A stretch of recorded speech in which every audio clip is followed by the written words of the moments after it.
In 2008, 465 banks collapsed and millions of people lost everything. But what's coming in 2026 will make that look like a rehearsal. And if your money is sitting in one of these banks right now, you need to hear this before it's too late. Look, I know you've heard warnings like this before. I know you're tired of the doom and gloom. But this time is different. This time, the warning signs are impossible to ignore. And I'm going to show you exactly why the next banking collapse isn't just coming, it's already in motion. The scariest part?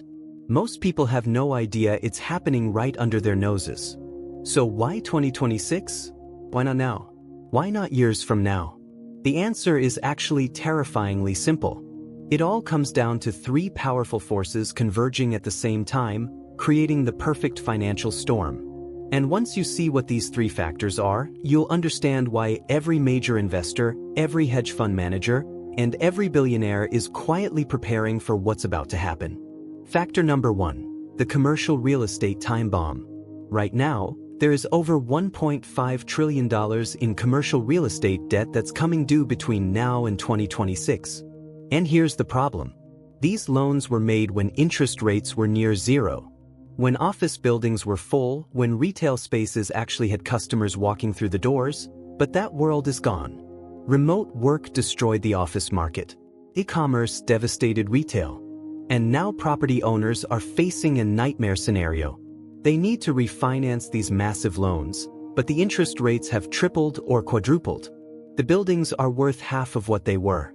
And the banks are stuck holding these toxic assets on their balance sheets. Let me give you a real example. There's an office building in San Francisco that was valued at $300 million in 2019. It just sold for $60 million. That's an 80% loss. And this isn't an isolated case. This is happening in every major city across America.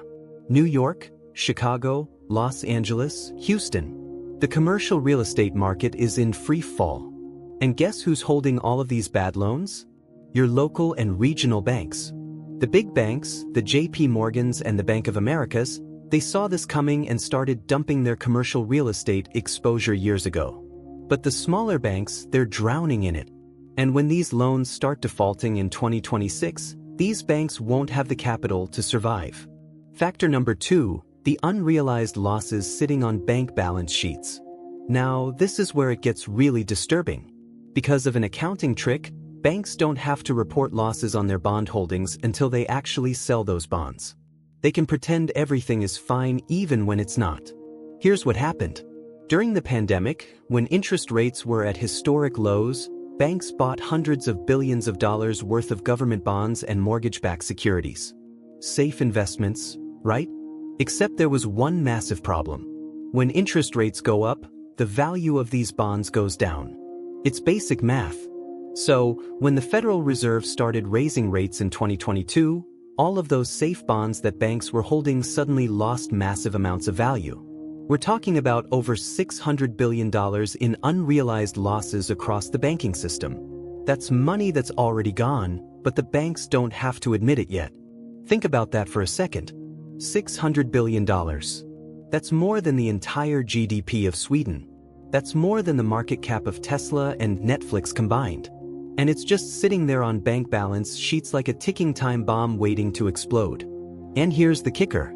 These losses are concentrated in the same regional banks that are also drowning in bad commercial real estate loans. It's a double whammy. They're getting crushed from both sides.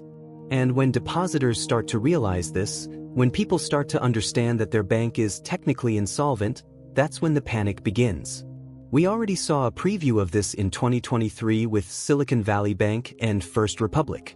Those banks failed almost overnight once depositors realized what was happening. Billions of dollars withdrawn in a matter of hours. The FDIC had to step in and arrange emergency takeovers.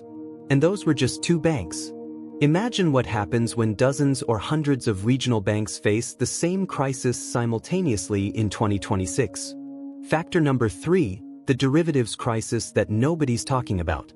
This is the part that keeps me up at night because derivatives are the weapons of mass financial destruction that caused the 2008 crisis. And right now there are over $600 trillion worth of derivatives floating around the global financial system. Let me put that number in perspective. The entire global economy is about $100 trillion. The derivatives market is 6 times larger than the entire world economy. These are basically bets on top of bets on top of bets. And they're all interconnected. When one major player fails, it creates a cascade effect that can bring down the entire system. It's like a house of cards built on quicksand during an earthquake. And here's what's terrifying. Many of these derivatives are tied to interest rates and real estate values. The exact two things that are about to blow up in 2026. When commercial real estate starts defaulting and interest rates remain elevated, these derivative contracts are going to start failing. And when they fail, the counterparty risk becomes systemic. What does that mean in plain English? It means that when Bank A can't pay Bank B on their derivative contract, Bank B might not be able to pay Bank C. And suddenly you have a contagion that spreads through the entire financial system faster than COVID spread through a cruise ship. Now I know what some of you are thinking. But wait, didn't we fix all of this after 2008? Didn't Dodd-Frank and all those regulations prevent this from happening again? And that's exactly what they want you to believe. But the truth is, the regulations have been quietly rolled back. The banks lobbied hard and got most of the restrictions removed. And the new regulations that did stay in place, they only apply to the big banks. The regional banks, the ones standing on the edge right now, are quietly exempt from many of the safety rules that protect the rest of the system. And what's happening behind the scenes should seriously worry you. Let me show you why. The FDIC, the agency that's supposed to protect your deposits, is already preparing for mass bank failures. How do we know? Because they've quietly approved a special assessment on banks to refill their insurance fund. Ask yourself this: why would they need emergency funds unless they expect to use them very soon? They're literally preparing the lifeboats while telling the public the ship is perfectly fine. And it gets even more alarming. The Federal Reserve has quietly brought back something called the Bank Term Funding Program, an emergency lending tool created during the 2023 banking crisis. The fact that it's still active tells you everything you need to know. They see what's coming. They're just not saying it out loud. Now look at what the insiders are doing, because this is where the truth really shows itself. Bank executives are dumping their own stock at record levels, billions of dollars worth. These are the people who see the real numbers, the real balance sheets, the real risks. And they're heading for the exits. When the captain starts putting on a life jacket, you don't ask questions. You follow. But here's where it gets even darker. The government and the Federal Reserve are in an impossible position. They can't let the banks fail because that would create a systemic collapse. But they also can't bail them out like they did in 2008 because the political backlash would be catastrophic. People are still angry about the last bailout. Occupy Wall Street might look like a picnic compared to what would happen if they tried to bail out the banks again. So what's their solution? Inflation. They're going to print money and inflate away the problem. They'll call it quantitative easing or emergency liquidity measures or whatever fancy term makes it sound responsible. But make no mistake, what they're really doing is devaluing your savings to save the banking system. Think about it. If your bank is holding bonds that have lost 40% of their value and the Fed comes in and buys those bonds at face value, who's paying for that loss? You are. Through inflation, through the decreased purchasing power of every dollar you've saved. It's the most insidious tax ever created because most people don't even realize it's happening. They just notice that their groceries cost more, their rent went up, their car payment is higher, but they don't connect the dots back to the banking crisis and the money printing that is being used to paper over the problem. Now, let me tell you which banks are most at risk, and pay attention here because this is crucial. The banks in the most danger are the regional banks with heavy exposure to commercial real estate and with a large percentage of uninsured deposits. What are uninsured deposits? That's any money above the $250,000 FDIC limit. Here's the thing. Small depositors, people with a few thousand or even a few hundred thousand in the bank, they're generally protected by FDIC insurance. But businesses, wealthy individuals, anyone with more than $250K in a single account, they're not covered beyond that limit. And these are the people who will run first when they sense trouble. We saw this with Silicon Valley Bank. About 94% of their deposits were uninsured. When word got out that the bank was in trouble, those depositors pulled their money out so fast it made your head spin. $42 billion withdrawn in a single day.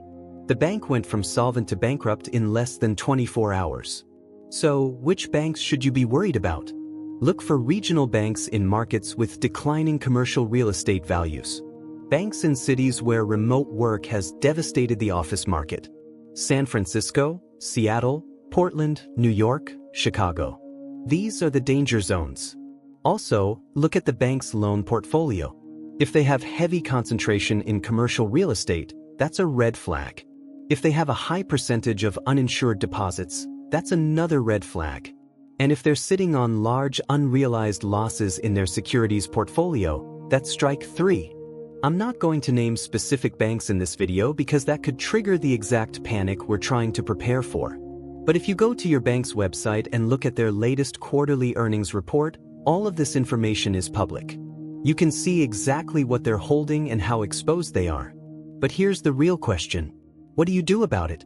How do you protect yourself when the system is rigged against you? How do you make sure your life savings doesn't disappear when the collapse comes? First, understand the FDIC insurance limits. $250,000 per depositor, per insured bank, per ownership category. If you have more than that in a single bank, you're at risk. The solution is simple. Spread your money across multiple banks. If you have $500,000, don't put it all in one institution. Split it between 2 or 3 different banks and make sure they're actually different banks, not just different branches of the same bank. That doesn't help you. Second, consider moving some of your cash out of the banking system entirely. I know this sounds extreme, but hear me out. We're living in a time where the traditional banking system might not be the safest place for your money. So where else can you put it? Physical assets. Gold and silver have been stores of value for thousands of years. When banks fail, when currencies collapse, when governments print money into oblivion, precious metals hold their value. You can't print gold. You can't create silver out of thin air. It has intrinsic value that exists independent of any government or financial institution. Now, I'm not saying put everything into gold, that's not smart either. But having 10 to 20% of your wealth in physical precious metals that you personally control, that's not crazy. That's prudent. That's what smart money has been doing for centuries. Third, look at treasury bills and treasury money market funds.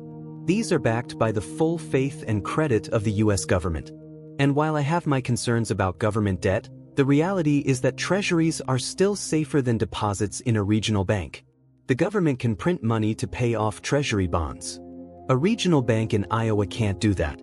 You can buy treasury bills directly through Treasury Direct, the government's own website, or you can invest in treasury money market funds through any major brokerage. These funds invest exclusively in short-term government securities, and they are much safer than keeping large amounts of cash in a bank. Fourth, and this is important, keep some cash on hand. Physical cash, not a lot, but enough to cover a few weeks or months of expenses. Because when a banking crisis hits, ATMs stop working, credit cards get declined, the electronic payment system can freeze up. We saw this in Cyprus in 2013. We saw it in Greece in 2015. We saw it in Lebanon in 2019. When banks fail, people can't access their money. Even if it's FDIC insured, even if it's technically safe, there's a lag time. It might take days or weeks for the FDIC to sort everything out and give you access to your funds. During that time, you need cash to buy groceries, gas, medicine, whatever you need. I'm not talking about hoarding millions of dollars under your mattress, but having a few thousand in small bills hidden securely in your home. That's just basic preparedness. It's the same logic as having a fire extinguisher or first aid kit. You hope you never need it, but you'll be really glad you have it if you do. Fifth, diversify internationally. This is something most Americans never think about, but it's actually really important. Having all of your assets in US banks denominated in US dollars tied to the US financial system, that's concentration risk. You're putting all your eggs in one basket. Consider opening a bank account in a foreign country with a stronger banking system. Switzerland, Singapore, Norway. These countries have much stricter banking regulations and much healthier financial systems than the United States. Yes, it takes some effort to set up. Yes, you have to report it to the IRS, but having even a small percentage of your wealth outside the US banking system can be a literal lifesaver if things go south. Sixth, and this is controversial, but I'm going to say it anyway, look at cryptocurrency. Now, before you roll your eyes and click away, hear me out. I'm not telling you to go all in on some random meme coin. I'm talking about Bitcoin and maybe Ethereum. These are decentralized digital assets that exist outside the traditional banking system. When you own Bitcoin, you don't need a bank to hold it. You don't need permission from any institution to use it. You don't have to worry about your account being frozen or your bank failing. You control it directly through your private keys. And in a world where the banking system is on the verge of collapse, that kind of independence has real value. Again, I'm not saying put everything in crypto. That would be reckless. But having 5 or 10% of your portfolio in Bitcoin held in a secure hardware wallet that you control, that's a reasonable hedge against banking system failure, especially for younger people who have time to weather the volatility. Now, let's talk about what happens when the crisis actually hits, because it's one thing to prepare beforehand, but you also need to know how to react in the moment when things start falling apart. The first sign will be news reports about a major regional bank in trouble. It'll probably start with rumors on financial Twitter or Bloomberg. Then it'll hit mainstream news. The bank stock will start plummeting. Within hours, maybe even minutes, depositors will start trying to withdraw their money. This is when you need to act fast. Not panic, but act decisively. If you have money in a bank that's showing signs of distress, get it out immediately. Don't wait to see what happens. Don't hope for the best. Move your money to a safer institution or convert it to treasury bills or physical assets.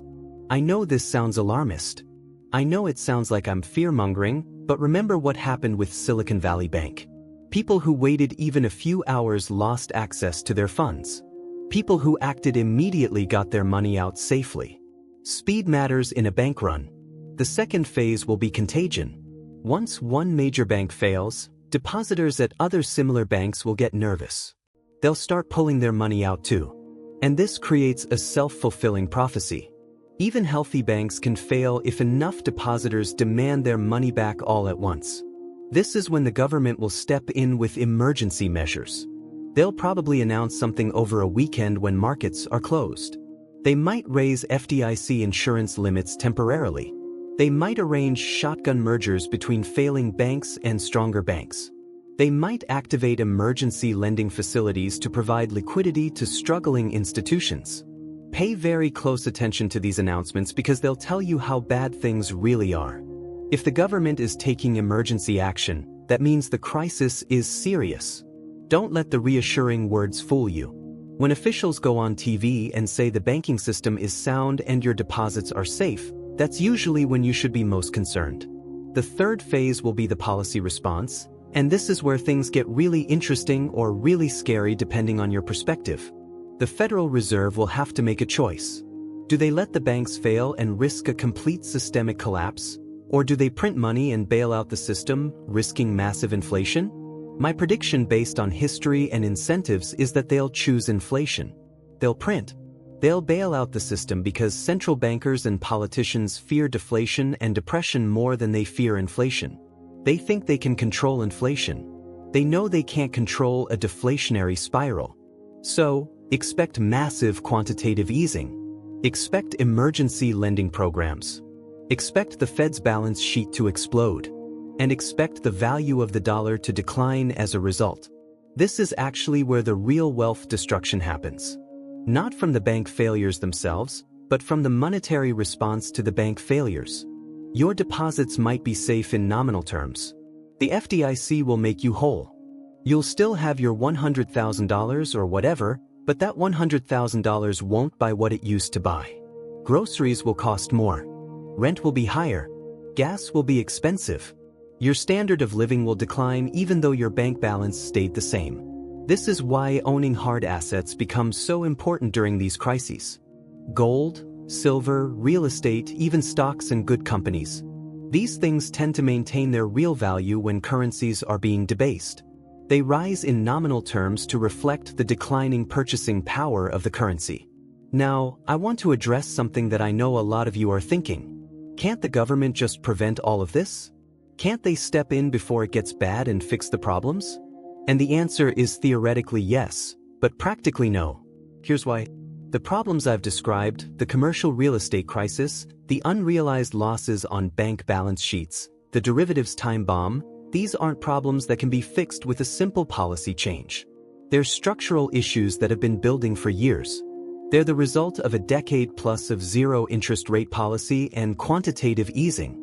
They're the consequences of blowing massive bubbles in asset prices and then having to raise rates to fight inflation. You can't undo that overnight. The Fed can't wave a magic wand and make commercial real estate valuable again.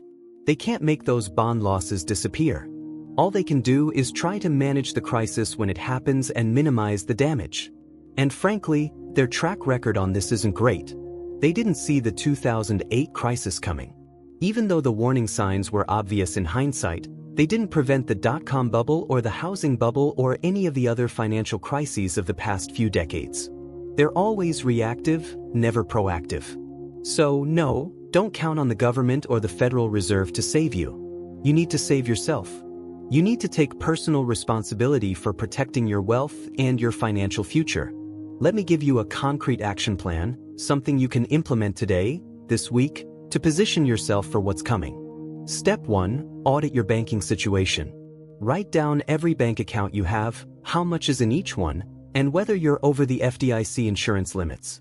If you're over the limits at any institution, make a plan to move that excess money to another bank or into treasuries. Step 2. Research your bank's financial health. Go to their website, pull up their latest quarterly report, and look at 3 things: their commercial real estate exposure, their unrealized securities losses, and their percentage of uninsured deposits. If any of these numbers look scary, consider moving your money to a more conservative institution. Step 3. Set up accounts at multiple banks. Don't put all your eggs in one basket. Even if you don't move money immediately, having accounts already established at other banks means you can transfer funds quickly if you need to. When a crisis hits, you don't want to be trying to open new accounts while everyone else is doing the same thing. Step 4. Buy some physical precious metals. Even just a few ounces of gold or a roll of silver coins. Something tangible that you can hold in your hand. Something that has value independent of any bank or government. Store it securely at home or in a private vault, not in a bank safe deposit box. Step 5. Build a cash cushion. Take out enough physical currency to cover 1 to 3 months of expenses. Keep it somewhere safe at home. Don't tell people you have it. This is your emergency fund for when the electronic payment system goes down. Step 6. Open a Treasury Direct account and start buying short-term Treasury bills. These are incredibly safe and they pay decent interest right now, much safer than leaving large amounts in a regional bank. Step 7. Consider opening a brokerage account at a major firm like Fidelity, Schwab, or Vanguard. These companies have much stronger balance sheets than regional banks. Your investments are protected by SIPC insurance separate from FDIC. You can park cash in Treasury money market funds while you decide what to do with it long term. Step 8. Educate yourself. Read books about previous financial crises. Study what happened in 2008, what happened during the Great Depression, what happened in other countries that experienced banking crisis. History doesn't repeat, but it rhymes. The patterns are there if you know where to look. Step 9. Talk to your family. Make sure your spouse, your parents, your adult children understand what's coming and what they need to do to protect themselves. You can't save everyone, but you can at least warn the people you care about. Step 10. Stay informed, but don't obsess. Check financial news regularly, but don't let it consume your life. There's a balance between being prepared and being paranoid. You want to be ready for the crisis without letting the fear of the crisis ruin your quality of life today. Now, I know some of you are thinking, this all sounds too extreme, that I'm overreacting, that the banking system has survived for this long and it'll keep surviving. And maybe you're right. Maybe 2026 will come and go and nothing catastrophic will happen. Maybe the banks will muddle through. Maybe the commercial real estate crisis will resolve itself somehow. Maybe I'm wrong. But here's the thing. The cost of being wrong if you prepare is minimal. You'll have some gold coins sitting in a drawer. You'll have cash in a safe. You'll have your money spread across a few different banks instead of just one. Big deal. That doesn't hurt you. But the cost of being wrong if you don't prepare could be catastrophic. You could lose access to your life savings. You could watch your purchasing power evaporate. You could be standing in line at an ATM that isn't working, unable to buy groceries for your family. So from a pure risk-reward perspective, preparing is the rational choice. It's like buying insurance. You hope you never need it, but you're really glad you have it when disaster strikes. And look, I'm not some doomsday prepper living in a bunker waiting for the apocalypse. I'm a regular person who studies markets and economics and pays attention to patterns. And the pattern I'm seeing right now is the exact same pattern that preceded every major banking crisis in history. Excess debt, asset bubbles, rising interest rates, unrealized losses. These are the ingredients for disaster, and they're all present in the system right now. The question isn't whether a crisis is coming. The question is when and how bad. And based on everything I've researched, based on all the data I've analyzed, my best estimate is that 2026 is when things start to break. That's when the commercial real estate loans come due. That's when the refinancing crisis hits full force. That's the moment when the banks finally run out of places to hide their losses. Could it happen sooner? Absolutely. Could it be delayed until 2027 or even 2028? Maybe. But one thing is certain, the direction is clear. The outcome is inevitable. The only thing nobody knows for sure is the timing. That's why this moment matters. This is the window most people waste. Don't wait until the crisis is already unfolding and panic has taken over. Don't wait until lines form outside banks and headlines turn chaotic. Use this time wisely while the system is still functioning, while you still have options. If this opened your eyes to what's really happening inside the banking system, share it with someone you care about. Help them see what's coming before it's too late. I'm going to keep breaking this down as events unfold, showing you exactly what to watch for and how to stay prepared in the days ahead. Drop a comment and tell me what you think. Do you believe a banking crisis is coming? Have you already started preparing? What steps are you taking to protect your wealth? I read every comment, and I want to hear your thoughts. This is True North Confession, where we cut through the noise, expose what others won't say, and help you stay one step ahead. Stay safe, stay informed, and stay ahead of the curve.